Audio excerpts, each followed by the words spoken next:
जब दिल्ली में दंगा हुआ, उस दौरान जब दिल्ली दंगे से जुड़ी हुई रिपोर्ट मैंने शुरुआती दौर में अपने करियर के शुरुआती उछाल में आपके सामने रखी थी, तो आप में से कुछ जो अभी व्यूवर्स हैं मेरे अभी भी, जिन्होंने उस टाइम भी मेरी रिपोर्ट्स देखी थी, मैंने उस वक्त एक बात कही थी कि ये सब अभी शुरुआत है। उस वक्त जब मैंने बोलना शुरू किया था कि ये नरसंहार की शुरुआत है, तो मुझ पर एफआईआर हो गई, गिरफ्तारी हुई, 10 केस लगे, जान से मारने की धमकियां मिलने लगी। हिंदू संगठन और समुदाय के लोग कहने लगे कि मैं फर्जी न्यूज़, झूठ फैला रहा हूं।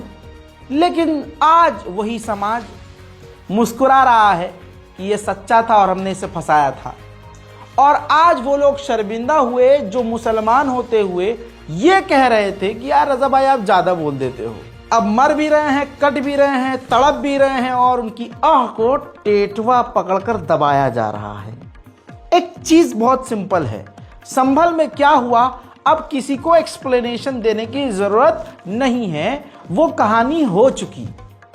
अब तो आप ये देखिए अगला क्या होने वाला है। अभी संभल के इस कांड से हम निकले नहीं थे। संभल में क्या हुआ, मोटा मोटा हमारी मस्जिद को अपना बता दिया गया है। ये जैन वकील खुला केस दर्ज करता है, जज साहब इंप्रेस होते हैं, 4 घंटे के अंदर कहते हैं अरे वकील साहब आप तो हमसे जज से भी ऊपर हो, आप तो योगी के आदमी हो, ऐसे कैसे। नहीं, हम तो अभी कर रहे हैं, लीजिए नोटिस और जाइए और सुनिए आप खुद खड़े होकर सर्वे करवाइए। अब भाई साहब भौकाल में आ गए वकील साहब, जज वाला एटीट्यूड लेके ये संभल की मस्जिद में हिंदुओं के साथ पहुंच गए भीड़ लेकर। अब हुआ क्या, पहले सर्वे में कुछ नहीं हुआ, खत्म हो गया प्यार मोहब्बत से, अच्छी बात है, अल्लाह का शुक्र। लेकिन हमें अल्लाह का शुक्र था, लेकिन उनको यह था कि नहीं हमारा तो यहीं दबा हुआ है, हमें तो यहीं से निकालना है, हमें तो यहीं ड्रामा करना है। ऐसे कैसे फिर, मतलब अदानी से दुनिया का ध्यान कैसे हटेगा कि अदानी को अमेरिका ने चोर साबित कर दिया है। उचक्का मोदी का बेस्ट फ्रेंड चोर है। अदानी के साथ कई देशों ने डील कैंसिल कर दी। यह खबर मेन स्ट्रीम मीडिया पर अगर आ गई तो फिर क्या होगा, तो कुछ न कुछ तो करना पड़ेगा। और हिंदू मुसलमान एंगल मोदी और योगी और अमित शाह के लिए सबसे आसान है। ये पैतरा फेंक दो, ये पैतरा कभी फेल नहीं होता, कभी फेल नहीं होता। डूबती हुई नैया भी उभर आती है इनकी, बस हिंदू मुसलमान ये कर दे। वही हुआ। अब क्या हुआ, संभल में गोली भी मुसलमान को मारी गई, मुस्लिम जवान शहीद भी हो गए। पुलिस कह रही है कि हम पर गोली चलाई, हम पे हमला किया। कौन पुलिस वाला मारा गया? एक पुलिस वाला भी अल्लाह के शुक्र से मारा नहीं गया, लेकिन शहीद मुसलमान हुए, सैकड़ों मुसलमान घायल हुए। उसके बाद महिलाओं को भी गिरफ्तार किया गया। ये 3 महिलाओं को देखिए, कल तक ये था कि मुसलमान जो लड़के थे, मर्द हजरात थे, वो निशाने पर थे, अब महिलाएं भी हैं। अब महिलाओं और मुस्लिम लड़कियों को गिरफ्तार करके जेल में डाला जा रहा है और दंगाई का उन पर टैग लगाया जा रहा है। बहुत जल्दी जल्दी मैं आपको मेन मुद्दे की तरफ लाना चाहता हूं।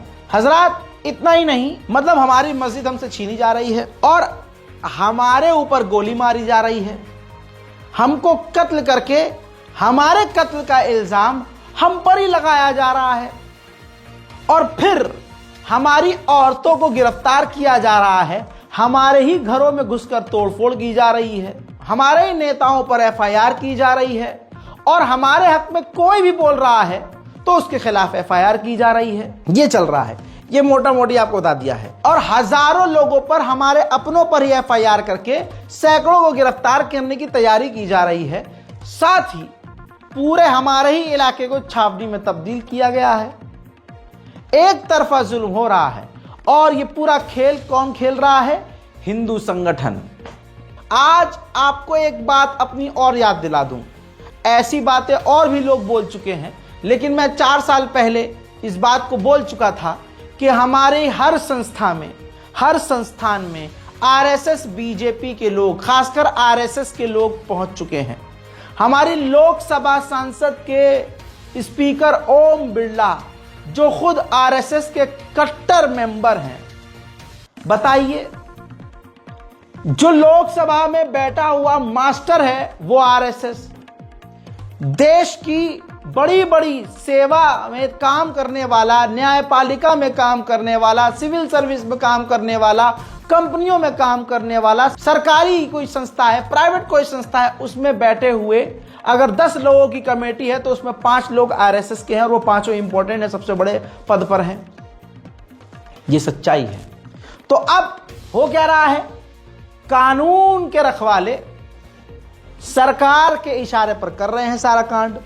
उधर अब न्यायपालिका दंगा रोकने के बजाय दंगा छड़वाने का सोचा छोड़ रही है। संभल नरसंहार में यह बात क्लियर हो गई कि मुसलमानों को न्याय नहीं मिलेगा, क्योंकि प्री प्लान्ड, ये सब कुछ प्री प्लान थी, मुस्लिम किलिंग प्री प्लान थी।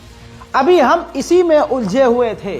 अभी हिंदुस्तान के मुसलमान इसी संभल के ही शहादत में उलझे हुए थे, सब दुखी थे कि उधर से एक और दंगे का इशारा, दंगे का अप्रूवल मिल गया। इस देश की सबसे बड़ी दरगाह और सबसे पुरानी दरगाह के खिलाफ किसी ठलुए ने, बेरोजगार ने, जिसके बाप और दादा को कोई नहीं जानता, उसने फाइल कर दी PIL की, जी इसके नीचे तो जो है हमारा मंदिर है। अजमेर शरीफ दरगाह में शिव मंदिर होने का दावा, याचिका दायर की और कोर्ट ने याचिका एक्सेप्ट कर ली और कोर्ट ने सभी पक्षधारों को नोटिस भी जारी कर दिया।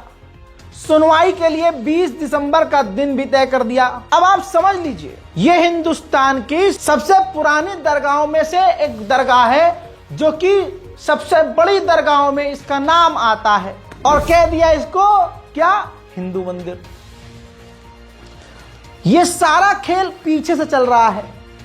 कोर्ट ऐसी किसी भी याचिका को फौरन एक्सेप्ट कर रही है, और अगर कोई मुसलमान जाए और कह दे कि ये मंदिर के नीचे मस्जिद है और हमें तो चेक करना है, खुदवा के चेक करवाओ, ऐसी बात मुसलमानों की अच्छी नहीं लगेगी। और कोर्ट याचिका दायर तो छोड़िए, ऐसी याचिका दायर करने पर उन पर ही उल्टा केस कर देगी और जुर्माना लगा देगी। ये बात मानते हैं ना आप दोस्तों? अब गली की हर मस्जिद, मोहल्ले इलाके की हर मस्जिद के साथ साथ जो हिंदुस्तान की ऐतिहासिक मस्जिदें और दरगाहें हैं, सब खतरे में पड़ चुकी हैं। और इसी बहाने से पूरे देश के मुसलमानों का नरसंहार शुरू हो चुका है। पिछले कई सालों से अमेरिकी रिपोर्ट, ह्यूमन राइट वॉचडॉग की रिपोर्ट में साफ साफ कहा जा रहा है कि बीजेपी, आरएसएस और मोदी सरकार अल्पसंख्यकों के साथ अन्याय कर रही है। मेरे दोस्तों, इसी साल की अभी 1.5 महीने पहले की रिपोर्ट, USCIRF की रिपोर्ट देख लो भाई, फिर से दिखा रहा हूं। अभी अमेरिका की इसी साल की रिपोर्ट है, जिसके अंदर मोदी नाम लेकर और दूसरे, और वो नरसिंहा गन सरस्वती, इन तमाम ऐसे लोगों का और भड़काऊ भाषण देने वाले लोगों का पूरा का पूरा रिपोर्ट इसके अंदर लिखा गया है कि किस तरह से धर्म का खेल खेलकर, धार्मिक एंगल देकर बीजेपी मुसलमानों को, ईसाइयों को, दलितों को परेशान कर रही है। धर्म के नाम पर मुसलमानों के ऊपर जुल्म किया जा रहा है और मुसलमान अल्पसंख्यक जो हैं वो बिल्कुल रेड लाइन पर हैं। बेहद बुरा हाल है। आपको बताऊं, इस रिपोर्ट को हमारे देश की इस मोदी सरकार ने झूठा कहकर ठुकरा दिया कि ये तो हमें बदनाम करने की साजिश है, ये तो झूठ है। जबकि लाइव हो रहा है, हम चारों तरफ देख रहे हैं कि क्या हो रहा है। इस रिपोर्ट में तो पिछले साल से अब तक के कांड थे, हम तो देख रहे हैं। इस रिपोर्ट के आने के बाद संभल हुआ। रिपोर्ट के अंदर दिल्ली दंगे से लेकर मुसलमानों के नरसंहारों की बातें खुली हुई है, लेकिन मोदी जी ने कह दिया, मोदी सरकार ने कह दिया कि ये तो हमें बदनाम करने की साजिश है। तो संभल क्या है फिर? ये अजमेर शरीफ दरगाह जो है, उस पर आपका हिंदू मंदिर होने का दावा क्या है फिर? संभल में मुसलमानों की लाशें गिर जाना क्या है फिर? गिरफ्तारी भी मुसलमानों की होना क्या है? देखिए, जब राज झूठे का है, जब राज सिर्फ नफरत का है, तो देखिए एक ऐसा शहर, एक ऐसा एरिया जहां चोरी करने वालों में जो सबसे बड़ा चोर होगा वो उस चोर शहर का बादशाह होगा। और उस एरिया का कानून यह है क्योंकि चोर बादशाह है, जो बड़ी चोरी करेगा वो उसका मंत्री बन जाएगा। चोर चोरी से इंप्रेस होगा और चोर आपस में जितनी मक्कारी करेंगे चोर के बादशाह को वही पसंद आएगा। ऐसे में उस चोर वाले इलाके में जुर्म क्या होगा? चोरी करना, झूठ बोलना? बिल्कुल नहीं।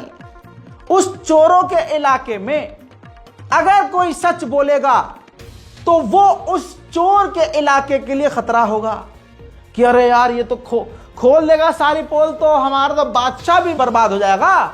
यहां अच्छाई उपज जाएगी, अच्छाई आ जाएगी, चोर सुधर जाएंगे। जिनके अंदर आत्मा बची है, जमीर बचा है थोड़ा बहुत, वो चोरी करना छोड़ देगा, मक्कारी करना छोड़ देगा, फरेब करना छोड़ देगा।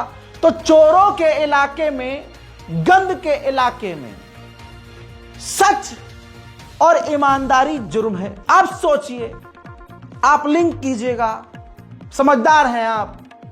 हजरात मोहतरम, इस देश के अंदर हाल ये है, अगर जहर फैलाने वाला, मुसलमानों के नरसंहार की बात करने वाला हिंदू मंच से खुला खुला वीडियो में बोल रहा है और कैमरे की तरफ देखकर बोल रहा है, कह रहा है कि रिकॉर्ड कर रहे हो, करो रिकॉर्ड, ये इस्लाम ऐसा है, ये इस्लाम वैसा है, ये मोहम्मद इनका ऐसा है, ये कुरान खत्म हो जाना चाहिए, मुसलमानों को खत्म कर देना चाहिए, इनको यहां से भगा देना चाहिए। ऐसे स्पीच देने वाले नरसिंहा गंद सरस्वती, जिसको यूपी पुलिस कई बार कस्टडी में ले चुकी है और यूपी पुलिस को मालूम है, खुद कहा है कि हाँ इस तरह के बयान इन्होंने दिए हैं, उनकी ही वीडियो को, जिसको यूपी पुलिस ने कहा कि ये काम किया इसने, उसी की वीडियो को दुनिया के सामने अपने एक्स हैंडल, सोशल मीडिया और वेबसाइट के जरिए दुनिया के सामने रखने पर मोहम्मद जुबैर के ऊपर यूपी पुलिस ने ऐसा खतरनाक केस दर्ज किया कि अभी तक किसी को पता नहीं था। लेकिन कोशिश करने के बाद साथियों के कुछ लोगों ने अब जानकारी दी और अचानक से दुनिया के सामने यह बात आई। आइए हम जाकिर त्यागी की जानकारी पढ़ते हैं। जाकिर त्यागी बताते हैं, गाजियाबाद पुलिस ने यती नरसिंहानंद द्वारा पैगंबर हजरत मोहम्मद साहब के खिलाफ दिए गए भड़काऊ भाषण को पोस्ट करने पर मोहम्मद जुबैर के खिलाफ देशद्रोह का केस दर्ज किया है। हाल में एफआईआर के खिलाफ जुबैर ने इलाहाबाद हाईकोर्ट का रुख किया था, जहां पुलिस ने कहा था कि कुछ और धाराएं बढ़ाई हैं, इसलिए सुनवाई ना की जाए। हाईकोर्ट ने पुलिस को वक्त दिया तो आज धाराएं सार्वजनिक की गई, पब्लिक की गई, जिसमें BNS 152 यानी देशद्रोह की धारा जोड़ दी गई है। यानी शासन प्रशासन की कार्रवाई को देखें तो जुबैर ने यती नरसिंहा गंद की भड़काऊ स्पीच को लोगों के सामने रखकर देश की एकता और अखंडता और संप्रभुता को असुरक्षित, देश को खतरे में डालने का काम किया है। आज मुझे आरजेडी के सांसद मनोज की फिर वो लाइन याद आ गई जिसमें वो कहते हैं कि संदेश वाहक को ही गोली मार दो, यानी shooting the messenger. Yati Narsinghanand jail से बाहर है और आए दिन भड़काऊ बयानबाजी कर देश को नुकसान पहुंचाने का काम कर रहा है, लेकिन उसकी स्पीच को लोगों के सामने रखने वाला खतरा है। दोस्तों, ये मोहम्मद जुबैर वो जुबैर है जिस अकेले ने इस देश में हजारों दंगे होने से रोक दिए, लेकिन आज यही देश के लिए बड़ा खतरा है। यह देश की एकता के लिए खतरा है। जो मुसलमानों के कत्ल की बात करे, मुसलमानों के बाइकॉट की बात करे, मुसलमानों से सामान न लो, मुसलमानों से खाना पानी मत लो, मुसलमान फेरी वालों को भगा दो, मुसलमानों को अपने घर किराए पर मत दो, यह बात बोलने से देश की अखंडता, एकता को नुकसान यूपी पुलिस को नहीं नजर आ रहा है। इससे नहीं है, नुकसान इससे है कि अगर कोई व्यक्ति सच बोल दे, वही वाली बात, चोरों के इलाके में सच कैसे बोले, चोरों के इलाके में जो जितना बड़ा झूठ बोले, जो जितना बड़ा क्राइम करे, वो उतना बड़ा ताकत वाला और उतनी ही बड़ी इज्जत वाला। इस क्रोनोलॉजी को समझ लीजिए। मोहम्मद जुबैर वो एक अकेला आदमी है जिस एक अकेले आदमी से पूरी भाजपा आईटी सेल पैंट में पेशाब कर देती है। बस यही वो व्यक्ति है जिसकी वजह से देश में दर्जनों दंगे रुके हैं। यही वो व्यक्ति है जिसने इस सरकार की खतरनाक से खतरनाक मंशा को फेल किया है। अब हम आने वाले समय में या तो मोहम्मद जुबैर को अपनी आंखों से मरता हुआ देखेंगे या जेल में सड़ता हुआ, और भविष्य में आप मेरे जैसे यूट्यूबर्स और पत्रकारों को भी मरता हुआ देखेंगे, और तब भी आप कुछ न कर सकेंगे सिवाय इसके कि I stand with Raza Garafi, be stand with Mohammed Zubair. अपने बहन भाइयों को, अपने बच्चों को नहीं समझाना आपको कि हमें पढ़ना लिखना है, समझदारी से काम लेना है, हमें सेल्फ डिफेंस सीखना है। वो स्कूल में बॉक्सिंग सीख सकते हैं, वो स्कूल में कराटे सीख सकते हैं, स्कूल के अंदर वो निशानेबाजी सीख सकते हैं। तो मुसलमान बच्चे क्यों पीछे हैं? मुसलमान बच्चे तैराकी क्यों नहीं सीखते? मुसलमान बच्चे क्यों नहीं सेल्फ डिफेंस सीखते? मुसलमान छात्रों को क्यों कानून पता नहीं है जो वो कर सकते हैं? हमारे वकील क्यों पीछे हैं? भाई, उनको मस्जिद के नीचे मंदिर नजर आ रहा है, तो फिर मंदिर के नीचे भी मस्जिद क्यों नजर नहीं आता? हालांकि अब कई लोगों का यह भी कहना है, पहले तो मैं ये बयान दिखा दूं, आम आदमी पार्टी के दिग्गज नेता संजय सिंह ने बड़ी बात कही, क्योंकि बात हकीकत है, हिंदू मुसलमान इसमें एंगल नहीं था। संभल में कहते हैं कि संभल में हिंदू मुस्लिम का नहीं बल्कि यूपी सरकार द्वारा प्रायोजित दंगा है। वहीं मदनी साहब ने भी ये बात क्लियर कह दी है, टाइम लगाया कहने में, और ये वही मदनी है जो कहते थे भारत मुसलमानों के लिए जन्नत है। अब मदनी साहब क्या कह रहे हैं सुन लीजिए। था शांतिपूर्वक। हाँ ठीक है, मैं पहले के ऊपर ही मेरा एतराज है, पहले के ऊपर ही मेरा एतराज है। मैं दूसरे के बारे में और उस डिटेल में नहीं जाना चाहता हूं, लेकिन यह कहना चाहता हूं कि जो लोग मारे गए हैं वो शहीद हैं, और उनके साथ जुल्म हुआ है, जानबूझकर मारा गया है पुलिस द्वारा, बिल्कुल। और एडमिनिस्ट्रेशन और पुलिस दोनों जिम्मेदार है इसके लिए, और मैं तो कहता हूं अदलिया भी जिम्मेदार है, जिन्होंने इस तरह जजमेंट दिया है, यानी इस तरह ऑर्डर किया उसके सर्वे करने का। सर्वे कह रही है कि उनकी जिम्मेदारी थी, कोर्ट का ऑर्डर था, इसलिए उनको इम्प्लीमेंट करना था, वहां से पथराव हुआ है। सब बातें जो आप सुन भी रहे हैं, देख भी रहे हैं, उसके बारे में बहुत लोगों ने सारी बातें कही हैं। मेरी बेसिक बात है, और उसके बारे में मेरा यह कहना है कि एसडीएम और सीओ दोनों को सस्पेंड किया जाना चाहिए, इन पे केस चलना चाहिए, कत्ल का मुकदमा चलना चाहिए। ये क्या बात हो गई कि आपने 5 लोगों को मार दिया, मरवा दिया, और उसके बाद इत्मीनान से कोई जिम्मेदारी तो किसी के ऊपर तो आएगी जिम्मेदारी, जिन लोगों को आज आप नाम। वहीं सीनियर पत्रकार राणा अय्यूब ने भी कहा, भारत में मुसलमानों की जान सस्ती, रोजाना उकसावा और अपमान, उस पर से ना न्याय और ना कोई जवाबदेही। राणा अय्यूब ने यह बात आज कही है, लेकिन 2014 से यह चीज होती आ रही है। इसी तरह से श्रीनगर के सांसद रूहुल्लाह कहते हैं कि संभल में कत्ल हुआ है, पुलिस को गोली मारते हुए देख सकते हैं, इसे पुलिस की कार्रवाई नहीं बल्कि कत्ल कह सकते हैं, और यही हकीकत भी है। बाबरी मस्जिद मामले में भी जुर्म करने वालों को इनाम दिए गए और मजलूमों को सजा दी गई। हजरत वकील विष्णु शंकर जो इस दंगे का मास्टरमाइंड है, मुसलमानों के नरसंहार का यही प्लानर था। पूरी तरह से कैसे कैसे दंगा भड़काना था इस वकील को मालूम था। शासन प्रशासन और ये बिल्कुल मिले हुए थे।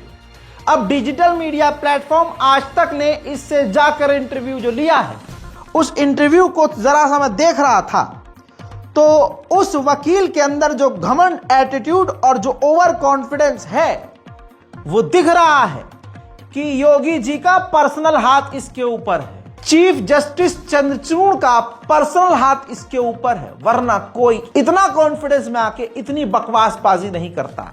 और जो चैलेंज कर रहा है और झूठ बोल रहा है कि मस्जिद के अंदर 200 लोग आ गए, पॉसिबल ही नहीं, पॉसिबल नहीं। मस्जिद के आसपास कहता तो बात अलग थी, मस्जिद के अंदर 200 लोग। दोस्तों, छोटा सा अंश एटीट्यूड को एनालाइज कीजिए, समझिए क्या चल रहा है और आगे क्या क्या होने वाला है।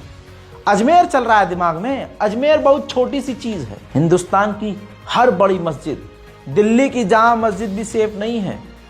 याद रखना, आज बोल रहा हूं और कल आप देखेंगे ये होते हुए। आज आप मुझे गरियाएंगे कि ये ज्यादा बोल रहा है, लेकिन कल आप देखेंगे ये होते हुए। पहले देखिए ये वीडियो। जब 19 तारीख को हम लोग 6 बजे के करीब उस परिसर में पहुंचते हैं, 6 साढ़े 6 बजे के करीब, तो करीब प्रशासन ने ये और एडवोकेट कमिश्नर ने ये डिसाइड किया था कि 3 उनके वकील, 5 लोग और 5 अन्य लोग, 8 लोग उनके रहेंगे।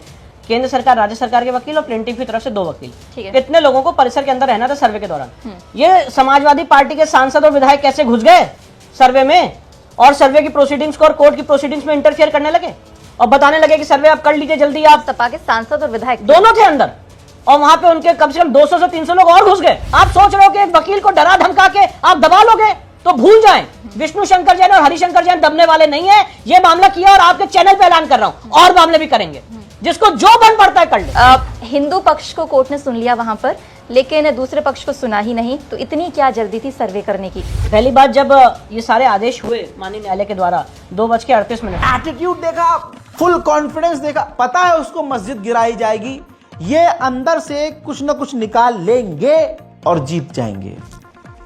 जीत हो चुकी है। संभल प्रोजेक्ट कंप्लीटेड, पहला टास्क कंप्लीट कर लिया भाई इन्होंने। अरे मुल्ला मार दिया, क्या चाहिए? हजारों मुसलमानों को गिरफ्तार कर लिया जाएगा, और क्या चाहिए? बिल्डोजर चला दिया जाएगा, और क्या चाहिए? समझ नहीं रहे इस चीज को आप। ये पूरा स्टेट वाइज कंपटीशन चल रहा है हिंदू संगठनों में कि कौन कितनी मस्जिदें गिराता है, कौन कितने बहानों से कितने मुसलमानों को कत्ल करवा देता है। उधर जजों में अपना कंपटीशन चल रहा है, कौन हिंदू संगठनों का और बीजेपी का साथ देकर आने वाले समय में लाइफ टाइम के लिए एक मोटी जो है उसके ना वो खत्म हो गया है ना, अब वो सिस्टम पैसे वैसे वाला। अब वो रिटायरमेंट के बाद अच्छा, अब खर्चे ज्यादा है भाई, तो वो भी पूरा नहीं पड़ता। तो लंबी इन्वेस्टमेंट है भाई। अभी उनके हक में कुछ बोल देंगे और उनके हक में फैसला दे देंगे तो आपको पता है कोई कुर्सी मिल जाएगी, कुछ इनाम मिल जाएगा, कोई बड़ा पद मिल जाएगा। तो हर, अब जजों में भी कंपटीशन है, न्यायपालिका वरना ऐसा काम करेंगी। 1991 वर्शिप एक्ट जो है, यानी उस एक्ट में कहा गया 1991 में कि 1947 के बाद जो मंदिर बन गया वो मंदिर रहेगा, जो मस्जिद बन गई वो मस्जिद, उसमें कोई चेंजेस नहीं किया जाएगा। लेकिन चीफ जस्टिस चंद्रचूड़ ने रिटायरमेंट से पहले इस कानून में ढील दी और जानबूझकर मोदी को खुश करने के लिए, बीजेपी को खुश करने के लिए पूर्व चीफ जस्टिस चंद्रचूड़ ने यह ढील दी। जिसके बाद आपने बीजेपी और मोदी की जो चीफ जस्टिस चंद्रचूड़ की करीबियां हैं वो फोटोज में और वीडियोज में आपने देखी। लेकिन चंद्रचूड़ की उस छूट दिए जाने के बाद अब हिंदू संगठन के पास रोज का एक खेल है। भाड़ में गया 1991 का वर्शिप एक्ट। अब किसी भी मस्जिद को ये गिराने का प्लान कर रहे हैं। अब ये बिफोर आफ्टर, हैदराबाद से बहुत तेज और ऊंची आवाज निकलती है ना, तो हैदराबाद के नेताओं से कहूंगा अपने गरीबान में झांक के तुम अपनी तो ये इमारत बचाओ।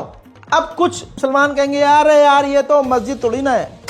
अरे हैदराबाद की 4 मीनार मुसलमानों का प्रतीक है, ये ऐतिहासिक इमारत है।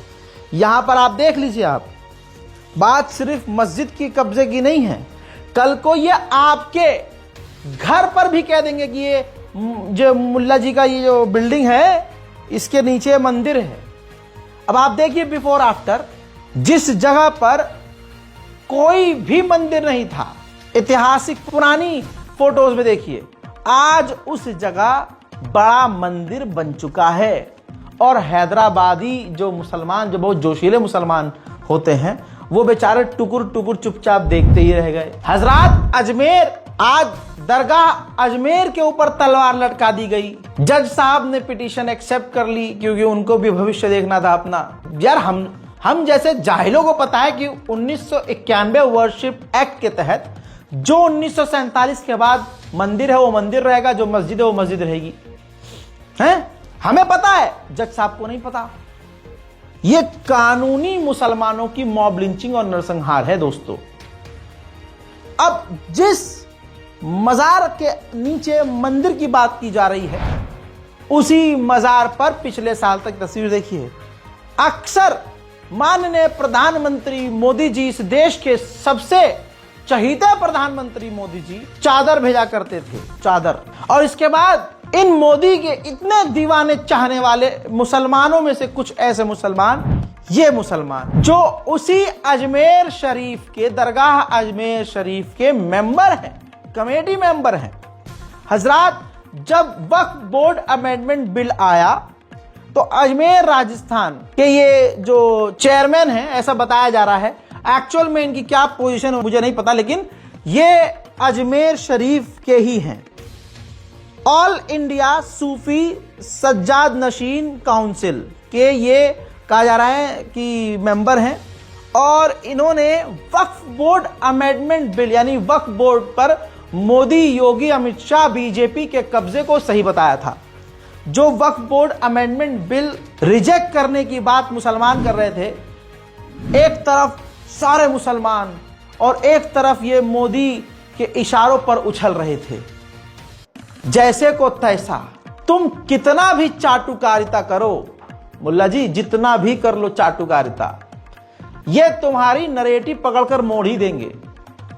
इनका ये पुराना वीडियो है जब ये वक्फ बोर्ड अमेंडमेंट बिल पर मोदी को सपोर्ट कर रहे थे। याद रखिएगा, आज इन्हीं का मजार, जिसके ये बने हुए हैं, मुवक्किल बने हुए हैं, मुतवल्ली जो भी बने हुए हैं, देखिए ये पुराना वीडियो है इनका। देखिए, इस मुतालिक हम लोग अभी 2 दिन पहले दिल्ली में प्रेस कॉन्फ्रेंस भी करके आए हैं और आज हमें भी इंतजार है कि अमेंडमेंट जो बिल है पार्लियामेंट में पेश होगा। देखते हैं क्या चर्चा, उम्मीद है कि साल तक चर्चा होगी और एक अच्छा बिल बन के पब्लिक के हित में, विशेष तौर से मुसलमानों के हित में आएगा और वक्फ बोर्ड को लेकर जो करप्शन है, इरेगुलरिटीज हैं, उस सब चीज़ों को दूर किया जाएगा। मैंने थोड़ा बहुत देखा है, अभी थोड़ी स्टडी नहीं हो पाई है, पूरी तरीके से स्टडी करने के बाद में वो अच्छी तरीके से अपनी बात रखेंगे, क्योंकि हम लोग दरगाहों को रिप्रेजेंट करते हैं। ऑल इंडिया सूफी फेडरेशन काउंसिल से काफ़ी दरगाहें देश की जुड़ी हुई हैं और वक्फ के अंदर सबसे ज़्यादा हित जो है दरगाहों का है, सबसे बड़े स्टेक होल्डर हुआ है। तो मोटे मोटे तौर पर जो मैंने देखा है वक्फ अमेंडमेंट बिल के अंदर, तो कुछ बातें तो हम भी चाहते हैं कि ऐसे ट्रांसपेरेंसी आना जरूरी है और मिसयूज ऑफ फंड होता है जो उसका यूज सही होना जरूरी है, और फॉर्मेशन ऑफ द जो स्टेट वक्फ बोर्ड और सेंट्रल वक्फ काउंसिल के बारे में रखा गया प्रोविजन, वो बहुत अच्छे हैं। और कुछ बातों में हमारा भी कंसर्न है, तो हम हमारी बात हुकूमत के सामने रखेंगे, एक बार बिल पेश हो जाए, और हमें पूरी उम्मीद है कि सरकार सबकी बात दोबारा सुन करके और एक अच्छा बिल लाएगी जो लोगों मिसगाइड कर रहे हैं। मैं उनसे अपील करता हूं कि मिसगाइड करने से बेहतर होगा कि सरकार का सहयोग करें। ये बहुत इंपॉर्टेंट इशू है मुसलमानों से रिलेटेड, इस पर एक अच्छा बिल बनना जरूरी है और वक्त की जरूरत है।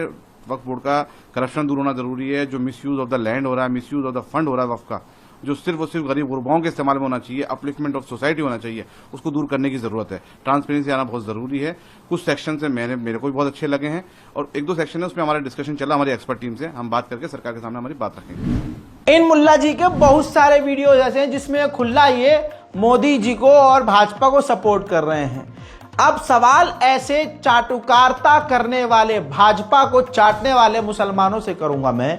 अब मुझे आप ये बताइए, आप कहते हो हमारा एक आध काम निकल ही जाता है रजा भाई, बीजेपी में है तो थोड़ा हमारा काम हो जाता है, वरना तो काम ही नहीं होता। मतलब अगर तुम्हें सांस लेनी हो तो बीजेपी की चाटनी जरूरी है। जो तुम्हारा कानूनी बेसिक अधिकार है, अय हाय, वो भी तुम्हें हासिल करने के लिए बीजेपी की रजामंदी चाहिए। अरे भाई, इनकी कोई औकात थोड़ी ना है, हम थोड़ा बीजेपी में हैं, हमारे अबे बीजेपी दफ्तर में तुम्हारे चूर सोफे से टिकने नहीं देते, वो ऐसे हाथ बांध के खड़े रहते हो, सब पता है सबको। और मुसलमानों के बीच आके चौड़े होते कि हाँ हम बीजेपी से हैं, बोल क्या बोल रहा है, क्योंकि तुझे पता है कि तू मुसलमानों के बीच रहकर मुखबरी मार देगा किसी की भाजपा के दफ्तर में, तो उस जिस बेचारी की मुखबरी मारी है उसकी जिंदगी बर्बाद हो जाएगी और तू इसी धौंस में 2-4 साल गुजार लेगा। लेकिन आगे क्या, क्योंकि आगे तो बीजेपी तुम जैसों को भी रेल रही है और मरने के बाद जहन्नम में तुम सड़ोगे ही। शुरुआत कब्र से शुरू हो जाएगी तुम्हारी। दोस्तों, देश का हाल बहुत बुरा है। क्या कहूं, कैसे कहूं, समझ में नहीं आ रहा है, लेकिन एक फॉर्मूला क्लियर है इनका। मुसलमानों को भड़काओ, मुसलमानों की मस्जिदों पर कब्जा करो, उनकी ज़मीनों पर कब्जा करो और मुसलमानों के मस्जिद के बाहर जाकर नाचो, उनकी मस्जिद को अपना बताओ और फिर PIL दाखिल करो, टकराव पैदा करो। प्रदर्शन जब ये करें तो उनके ऊपर ही पथराव कर दो, उनको भड़काओ इतना गाली उली देके कि वो पलटकर हम पर हमला करें। पुलिस इधर से गोली चलाएगी, 4-5 उनके मरेंगे, 1-2 हमारे घायल होंगे। हम अपने घायलों पर ज्यादा चीखेंगे कि उनके मारे जाने वालों की आवाज हम दबा देंगे भीड़ के नाम पर, और फिर उनके मकानों को तोड़ेंगे, उनके घर वालों को गिरफ्तार करेंगे, उनके कत्ल का इल्जाम उन पर ही लगाएंगे। हम मस्त मौला जो है नारेबाजी करते हुए आगे चले जाएंगे और फिर दूसरे इलाके में फिर यही प्रोसेस है। 1 2 3 4 5 लास्ट गिरफ्तारी, अरेस्ट, केस, उसके बाद दोबारा शुरू हो जाएगा। फिर किसी नई मस्जिद पर केस, फिर वहाँ मुसलमान बेचारे प्रदर्शन करेंगे, फिर सीने पे गोली खाएंगे, फिर गिरफ्तार भी होंगे, आतंकवादियों का टैग भी लेंगे और उनको सोशल मीडिया पर गालियाँ भी बकी जाएंगी। फिर उनके घर वालों को गिरफ्तार भी किया जाएगा, उनके घरों पर बुलडोज़र चलाया जाएगा। फिर उसके बाद नया इलाका, फिर वही सब शुरू। यही होगा। संभल के मामले में एक ये भी चीज सामने आई है कि एक तो मार दिया गया सामने वाले को, फिर उसके घर वालों को डराया और धमकाया जा रहा है, कोरे कागज पर साइन लिए जा रहे हैं। इस पर कोई बोल नहीं रहा, लेकिन बता दूं कि दैनिक भास्कर की रिपोर्ट को शेयर करते हुए अखिलेश यादव ने आवाज उठाई और लिखा, किसी को धमकाकर कोरे कागज पर अंगूठा लगवाना भी गुनाह है। माननीय सर्वोच्च न्यायालय तत्काल संज्ञान ले और दोषी शासन प्रशासन के खिलाफ दंडात्मक कार्रवाई करके इस घटना के लिए जिम्मेदार सभी को सजा दे। न्याय का मान न्यायालय ही सुनिश्चित करेगा। बात बिल्कुल सही है। अब ये हमारे यूपी पुलिस का स्तर है। अपना जुर्म छुपाने के लिए मृतक के घर वालों से कोरे कागज पर अंगूठा और साइन ले रहे हैं ताकि उसका इस्तेमाल भविष्य में किसी भी तरह से अपने आप को बचाने के लिए किया जा सके। यूपी पुलिस में एक CO अनुज चौधरी का नाम सामने आ रहा है। कहा जा रहा है कि खेल के कोटे या शायद किसी और कोटे से इनको यह पद मिला है, या फिर ये पुलिस की पढ़ाई करके इनको ये नहीं मिला है। ये रील ज्यादा बनाते हैं, फिल्म के शौकीन हैं, चुलबुल पांडे अपने आप को कहलवाते हैं।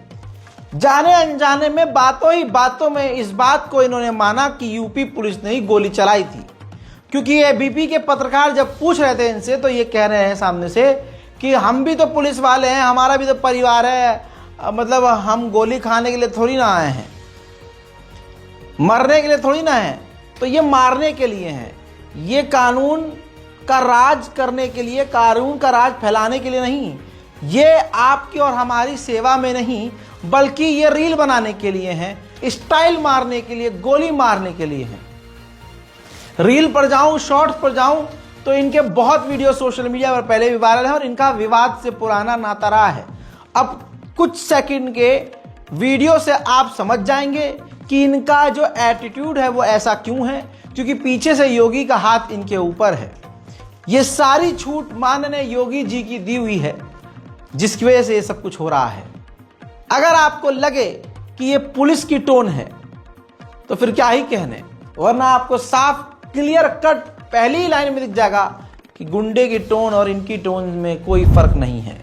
गोली भी चलाई गई पुलिस की तरफ, कैसे? अब पुलिस की तरफ से आप बता रहे हो भाई गोली चली है, कोई कह रहा है कुछ इस तरह, कोई यदि ऐसे कर रहा है तो वो दिखाने के लिए भी होता है, ऐसा नहीं है कि उसमें गोली चला ही रहे हैं। वीडियो बड़ा वायरल हो रहा है, उसमें दिख रहा है कि एक पुलिस के अधिकारी जो हैं वो ऐसे चला कर गन दिखा करके फायर कर रहे हैं। एक बात बताओ, पहली बात तो ये है हमें आत्मरक्षा का अधिकार है, हम कोई मरने के लिए भर्ती थोड़ा ही हो रहे हैं पुलिस में। अगर भाई हम इनसे मार देंगे, हम मरने के लिए भर्ती हो रहे हैं पुलिस में? अरे भैया हमारे बच्चे हैं, परिवार है? हमारा परिवार नहीं है?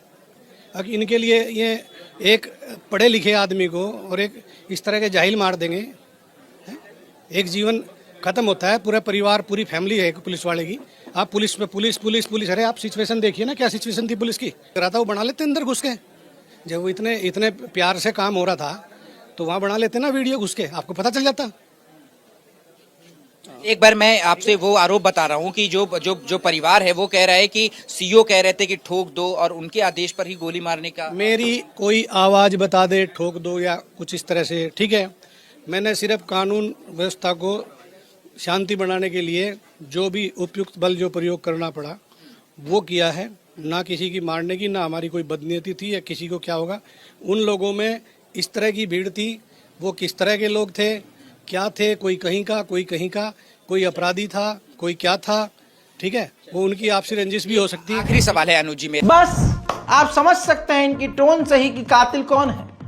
वैसे तो इनकी गोलियां पुचुक पुचुक करके निकलती हैं और मुसलमानों के सीने में धंस जाती हैं, लेकिन जामिया में पुलिस की भारी पुलिस की तैनाती के बीच छात्रों के ऊपर दिन की रोशनी में दिन दहाड़े जो इसने गोलीबारी की, जामिया में गोली चलाने वाले गोपाल को पुलिस ने गोली क्यों नहीं मारी? जवाब बस इतना है, क्योंकि वो मुसलमान नहीं था। ये तमाम हिंदुस्तान के मुसलमान याद रख लें। जामिया में गोपाल को पुलिस ने गोली सामने खड़े हुए देखते हुए नहीं मारी और ओए ओए की आवाज निकालते रहे और बाद में गिरफ्तार करके अब पता है वो हीरो वाली जिंदगी जी रहा है। क्यों नहीं मारी पुलिस ने गोली? क्योंकि वो हिंदू था। तो ये खाकी वर्दी जो है ये न्याय देख कर देती है आपका मजहब, आपके सर पर टोपी या माथे पर तिलक। सबको समझ आ चुका है कि ये क्या किया गया है और क्यों किया गया है। पढ़ा लिखा भी समझ गया और जाहिल भी। मेरे दोस्तों, संभल के मामले पर प्रोफेसर राम गोपाल यादव जी क्लियर कह रहे हैं कि ये दंगा करवाया गया है। सांसद हैं और विधायक के बेटे हैं, उन पर मुकदमा हुआ है। सर, इस पर क्या कहना चाहेंगे? संभल में जो कुछ प्रशासन कर रहा है 100% गलत कर रहा है। जी सर। प्रशासन की लापरवाही से, बल्कि मैं तो ये आरोप लगा रहा हूं, प्रशासन ने जानबूझकर वहां ये सब अशांति पैदा करने का काम किया है। प्रशासन चाहता कुछ भी नहीं हो सकता था।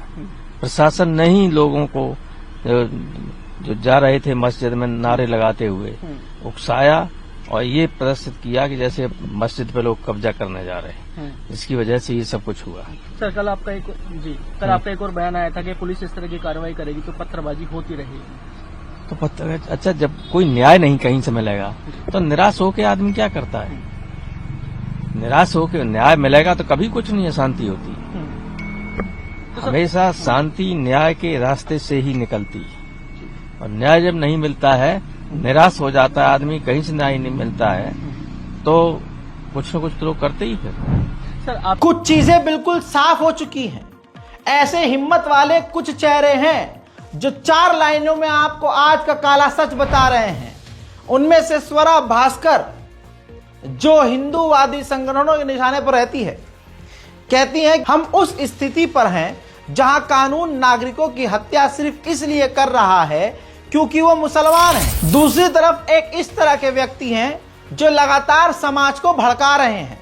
ऐसे माहौल में जहां शांति होनी चाहिए और कोशिश करनी चाहिए कि अमन की बात हो, वहां बाबा भागेश्वर कहता है कि अभी 20% हैं, अभी वो 20% है तो पत्थरबाजी कर रहे हैं, 50% हो गए तो बेटियों को उठा कर ले जाएंगे। और दूसरी तरफ ये कहता है कि देश में 100 करोड़ हिंदू हैं, 1 करोड़ को सड़कों पर आ जाना चाहिए, नहीं तो आने वाले समय में वे घरों में कब्जा कर लेंगे। अब आप ये सोचिए, ये हिंदुओं से कह रहा है कि सड़कों पर आ जाओ, और यही बात अगर मुसलमान कह दे कि 5 मिनट के लिए मुसलमान सब सड़कों पर आ जाओ, तो ऐसे आबा बाबा ढाबा सारा दिन गला फाड़ कर चिखेंगे, हाय हिंदू खतरे में है, हाय हिंदू खतरे में है। इनके तमाम लोग नफरत फैला रहे हैं और खुला फैला रहे हैं, लेकिन इनकी वीडियो को दिखा दिया जाए तो मोहम्मद जुबैर पर FIR करके देशद्रोह के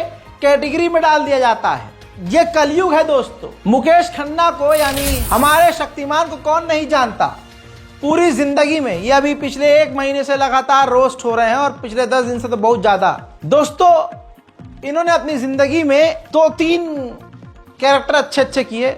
भीष्म पितामह के बाद शक्तिमान का शो भारत का पहला सुपर हीरो वाला शो था। अब ये बंदा इतना पगलाया हुआ है कि हड्डियां टेढ़ी हो चुकी हैं, घुटने तो सीधे हैं नहीं, घुटने की कटोरियां कमजोर हो चुकी हैं, आंखें टेढ़ी हो चुकी हैं, बाल में मांग नहीं आ पा रही है, दांत तिरछे हो चुके हैं।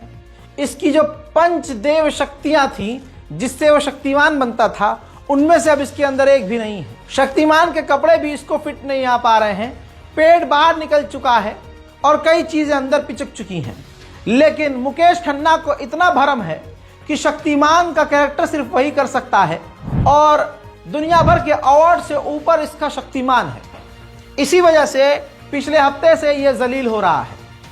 अब इसको यह चीज समझ में आ गई कि अब मुझे कामयाब कैसे होना है।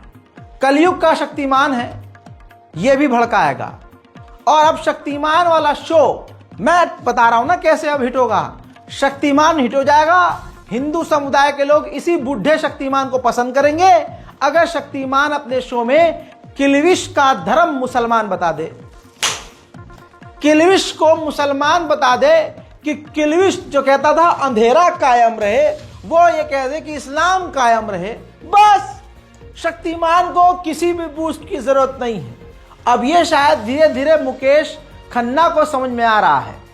अब मुकेश खन्ना का एक वीडियो वायरल हुआ है जिसमें वो सीधा सीधा हिंदू मुसलमान कर रहा है।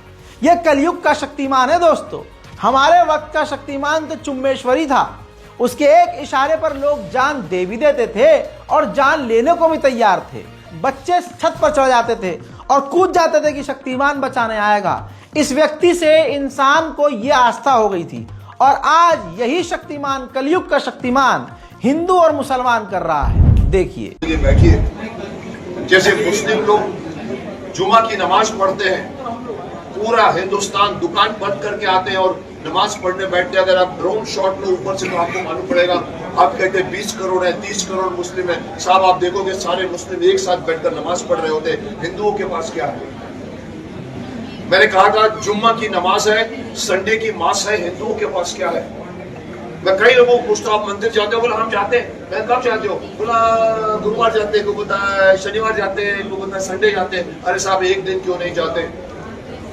जिस दिन एक दिन आप जाना शुरू कर दोगे, अपनी फैमिली को लेकर, अपने बच्चों को लेकर मंदिर पे जाके बैठोगे, तब हमारे देश में हिंदुओं की एकता साबित हो सकती। एक सीटी मारो तो मुस्लिम इकट्ठे हो जाते हैं।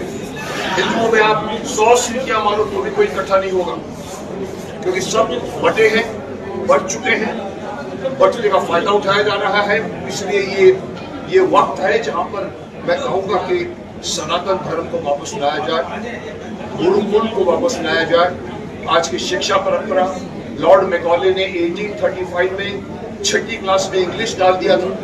ये बैठिए। जैसे मुस्लिम लोग जुमा की नमाज पढ़ते हैं, ये है आज का शक्तिमान। अब इसके पास पंच तत्व की शक्ति नहीं है, अब इसके पास सिर्फ गोबर पेशाब तत्व की ही शक्ति है, तो यही करेगा। दूसरी तरफ अगर खोदने और खुदाने की बात हो रही है तो कहने वाले ये कह रहे हैं कि ज्यादा अगर खुदाई कर दी तो आपको बौद्ध मंदिर नीचे मिलेंगे, महात्मा बुद्ध की प्रतिमाएं मिलेंगी जिन्हें तोड़कर मंदिर बनाया गया, उसके बाद शायद मस्जिद और उसके बाद फिर मंदिर। ऐसी बातें कही जा रही हैं और इन बातों का जवाब किसी भी सरकार, अंधभक्त, योगी, मोदी, अमित शाह और बड़े बड़े लोगों के पास न होगा। वीडियो सोशल मीडिया पर वायरल है और सटीक सवालों से भरी हुई है। खोदना ही है ना, तो थोड़ा डीप खोदो, थोड़ा और ज्यादा खोदो। हाँ, उसके नीचे जो निकलेगा वही दे दो वापस। क्या निकलेगा? बुद्ध विहार, बौद्ध मठ निकलेगा, गारंटी कह रहा हूँ। जितना अयोध्या में जो बना है अभी मंदिर, उसके नीचे से जो निकला है खाली दिखा दे, पब्लिक डिस्प्ले कर दे। हम थोड़ी करें। काशी प्रसाद जायसवाल तो राष्ट्रवादी इतिहासकार थे, उन्होंने कहा कि जो रामेश्वर धाम है वो बुद्धिस्ट टेम्पल है, जगन्नाथपुरी बुद्धिस्ट टेम्पल है, तो खोदना ही है तो तभी से खोद लो। तो आप भी खोदने की बात कर रहे हैं। हाँ तो करो ना, फिर आधा नहीं। फिर अगर देखिए पूरा बखेरा खड़ा किया हुआ है सुप्रीम कोर्ट का, जब 91 में ये बात आगे हो गई थी सेटल कि 47 के बाद जो जहाँ है वही रहेगा, रहेगा ना। ये बीज बाबरी मस्जिद के समय में ईश्वर ने उनको ज्ञान दिया था, संविधान ने ज्ञान नहीं दिया था। तो सारा बखेरा सुप्रीम कोर्ट का खड़ा किया हुआ है। इसलिए मैं कह रहा हूँ ना, संघीय सरकार है, संघियों से और सारे संस्थाओं पे कब्जा है, कोर्ट से लेके विश्वविद्यालय से लेके मीडिया से लेके हर जगह कब्जा है। तो इनसे बचाना है राष्ट्र को, रिपब्लिक को, इनसे बचाना है संविधान को। होता है जजमेंट, भावना से जजमेंट होता है। दिल जुड़ा हुआ था ना उनका, तो उनका जुड़ा हुआ था ना, तो फिर बाहर जाके करते ना, सुप्रीम कोर्ट में बैठ के क्यों किए थे? अब संविधान की शपथ लेके गए थे वहां पर। तो इसलिए कहना हूं कि इनसे बचाना है इस इंडियन रिपब्लिक को, कॉन्स्टिट्यूशन को। तो हिंदू मुसलमान करेगा ही करेगा। और दूसरी बात, जितने बीजेपी के नेता हैं उनके बच्चे नहीं जा रहे हैं धर्म की रक्षा करने, जा रहे हैं। अमित शाह का बेटा गया था धर्म की रक्षा करने, मंदिर ढूंढने। नड्डा का बेटा। बस मुसलमानों को सावधान रहने की जरूरत है। ये जो नारा दिया गया है उनके द्वारा, एक है तो सेफ है, असल में ये नारा मुसलमानों के लिए है, लेकिन मुसलमान कभी नहीं सुधर सकता। हमें एक दूसरे को गाली बकनी है। सोचिए, मैं पर्सनली अपनी एक चीज शेयर करूं, मैं कामयाब हुआ आपकी मोहब्बत से, आपके सपोर्ट से कामयाब हुआ। मां की दुआओं ने रंग दिखाया, अल्लाह ने मुझे यहां तक पहुंचाया कि आप मुझे पहचानने लगे। और आज लगभग हजारों माएँ मुझे दुआएं देने लगी। कल तक मैं सिर्फ अपनी मां की दुआ में था और आज मैं हजारों माओं की दुआओं में हूं। ये इज्जत, ये नाम, ये शोहरत, ये मोहब्बत, ये सब अल्लाह ने दी। वह तो इज्जो मन तशा व तो जिल्लो मन तशा। इज्जत और जिल्लत देने वाला बेशक अल्लाह है, उसके सिवा कोई नहीं। लेकिन उसके बावजूद मेरे अपने खुद के, नाम तो नहीं ले रहा, लेकिन अपने ही मुसलमान मुझसे जलते हैं। और ये आप भी फेस करेंगे। ऐसा नहीं कि आप यूट्यूबर, नहीं, आप अपनी जिंदगी में जैसे ही कामयाब होना शुरू होंगे, आपके खानदान, रिश्तेदार, पड़ोसी, गली मोहल्ले वाले और हत्ता की वो भी जो सामने से कहेंगे अस्सलाम वालेकुम, खैरियत है, सब। जैसे मैं निकल रहा हूँ, मैं निकल रहा है यहाँ स्कूटी से निकल रहा हूँ और मैं निकला हूँ और मुझे पता है सामने वाले दोगले हैं, लेकिन अस्सलाम वालेकुम रजा भाई खैरियत है, और ये रजा भाई आगे बढ़ रहे हैं, हाँ जवाब देते हुए रजा भाई आगे बढ़ रहे हैं। हाँ भाई, बड़ा बहन का है ये, अबे इतना सा तब से हरामी है ये। मैं अब बनाए ये यूट्यूबर, हमसे पूछो भाई साहब, या कुछ भी ना है ये। बहन जो बन गया तो बन गया, बोलने की तमीज ना है। देखो आज भी कैसी वीडियो बनावे, पता नहीं क्या क्या बोला, गाली बके है वीडियो में, उल्टा सीधा बोले। रजा भाई दोबारा आ रहे हैं वापस दूध लेके। अरे रजा भाई क्या हमें बोल देते, हम ले आते दूध, हम ले आते।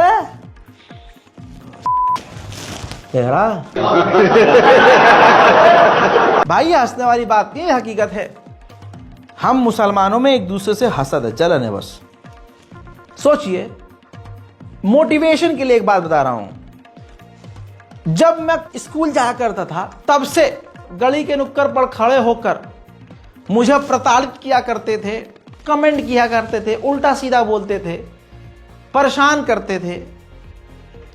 आज वो उनके बाल सफेद हो गए, बीवी बच्चे वाले हो गए, लेकिन इतने वेले और बेरोजगार है कि आज भी उसी नुक्कड़ पर खड़े और बैठे रहते हैं। तवज्जो है, आज भी उसी गली के नुक्कड़ पर खड़े रहते हैं। और उस वक्त मैं पढ़ने लिखने में ध्यान देता था, कॉलेज जा रहा हूँ, स्कूल जा रहा हूँ, फिर दफ्तर जा रहा हूँ, लाइफ आगे बढ़ती रही। वो वहीं गीबत करते रहे, वो वहीं सिर्फ जलन, हसद, बुग़्ज़ में मरते रहे, और आज भी वो वही कर रहे हैं। तो हम यहां पहुंच गए, वो वही रह गए। इसीलिए अल्लाह ने कहा है कि बुग़्ज़ मत रखो, हसद किसी से मत करो। लेकिन मुसलमान क्या कर रहा है? हसद। दूसरे हिंदुओं में देखिए, अगर हिंदुओं में मैं यूट्यूबर होता, मैं हिंदू होता, मैं यूट्यूबर होता और मैं ऐसा पत्रकार होता जैसा अभी हूं, लेकिन उनके बीच का होता, आपको लगता है कि सिर्फ 3 मिलियन पे मैं अटका होता? आपको लगता है कि लोग मुझे गालियां? नहीं भाई, दोनों हाथों पे लेकर आसमान पर बुलंद कर देते हैं वो लोग कि भाई हमारा बंदा है, हमारा है, हमारे अपने में से, हमारे बीच से निकला है भाई। ये फर्क है उनमें, हम में। बुरा मत मानिएगा। अल्लाह ने जैसे हमें हुक्म दिया है कि मुसलमानों को ऐसा रहना चाहिए, वैसे वो रह रहे हैं। आइए सफाई पर आ जाइए। आप सुबह सुबह फज्र पढ़ने के बाद, माफी के साथ कहूंगा सच बहुत बुरा है, बहुत बुरा लगेगा, माफ कर दीजिएगा, सुबह सुबह आप नमाज पढ़ने जाइएगा, नमाज फज्र पढ़ने के बाद आप मुस्लिम मोहल्ले में जाइएगा, सड़कों पर बच्चों के डायपर, बीच गली में कूड़ा गंदगी है, बीच सड़क पर, बीच गलियों में, छत से हमारे मोहल्ले की औरतें रात को 12 बजे घर का सारा कूड़ा इकट्ठा किया, पच से बीच में, बस भाड़ में जाए, दोपहर 12 बजे तक मुसलमान सो रहा है, कूड़ा बीच में फेंक रहा है। उसी वक्त सुबह सुबह जब आप ये सारी गंदगी देखेंगे, किसी हिंदू इलाके में चले जाइएगा 5-6 बजे करीब, आपको पूरी गली चमचमाती हुई मिलेगी।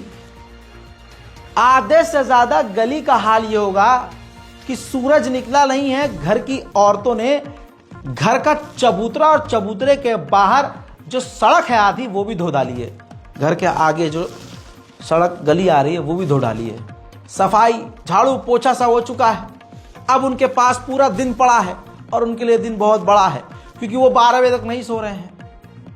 ये काम, ये सफाई, ये पाकीज़गी, ये सुबह उठ जाना, फज्र तक सोकर उठना, फज्र पढ़कर फिर उसके बाद तलावत कुरान करके जागना, अपनी दिन की शुरुआत इस तरह से करना, ये कहाँ है मुसलमानों में भाई? अब हिजाब, हिजाब, हमारे घर की औरत आज ये है कि हिजाब पहन के नाच रही है।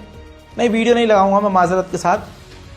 सोफिया अंसारी जैसी महिलाएं, तथाकथित महिलाएं, इस्लामी महिलाएं, बिनते हवा की औरतें, लड़कियां, आज देखिए सोशल मीडिया पे क्या कर रही हैं।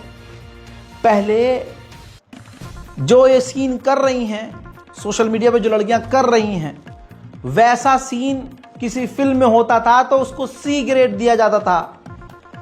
10 साल पहले सिर्फ ऐसे सीन देखने के लिए सीडीओ में इनके विजुअल्स आते थे, ऐसी तस्वीरें सीडीओ के अंदर आती थी। अब मुसलमान, देखिए दूसरे नाम की तो मुझे कोई फिक्र नहीं, लेकिन मुसलमान नाम की महिलाएं, लड़कियां सोशल मीडिया पर देखो क्या कर रही हैं। क्यों? अब माँ बाप चुप क्यों है? साला पैसा, पैसा। मुल्ला जी को फर्क नहीं पड़ रहा कि उनकी बेटी सोशल मीडिया पर नंगी है, लेकिन मेहमान के सामने पूरा हिजाब और बुर्खा, पूछो मत, जैसे इससे बड़ी हिजाबन कोई है ही नहीं, पहन के आ रही है। और पता है दुनिया को कि ये जिसको बुरखे में देखने जाते हुए, ये इसका इंस्टाग्राम देखो, चड्डी बनियान में दिखेगी आपको, ब्रा पैंटी में दिखेगी। भाई ट्रेंड चल रहा है जबरदस्त, हर दिन अलग अलग तरीके से नंगा होने का ट्रेंड चल रहा है। कल जो चीजें सीडी में मिलती थी, आज दूसरे नाम की बात नहीं, अपने घर की बात कर रहा हूं। हमारे कौम की लड़कियां वो फ्री में परोस रही हैं चंद लाइक और पैसे के लिए। मुल्ला जी भी इसलिए खामोश है, पैसा आ रहा है, चुप रहो, खामोश बनो। लड़की अपने लिए दहेज खुद इकट्ठे कर रही है, अपना खर्चा खुद इकट्ठा कर रही है, मुझ पर लोड बन नहीं रही, लड़का भी अपने आप ढूंढ के ले आएगी। आज के लिए इतना ही सच ज़्यादा है, क्योंकि मैं जब सच बोलता हूं तो दूसरों को तो इतनी तकलीफ नहीं होती, लेकिन हमारे अपने वालों में आग लग जाती है। रिपोर्ट को शेयर कीजिए। जय हिंद।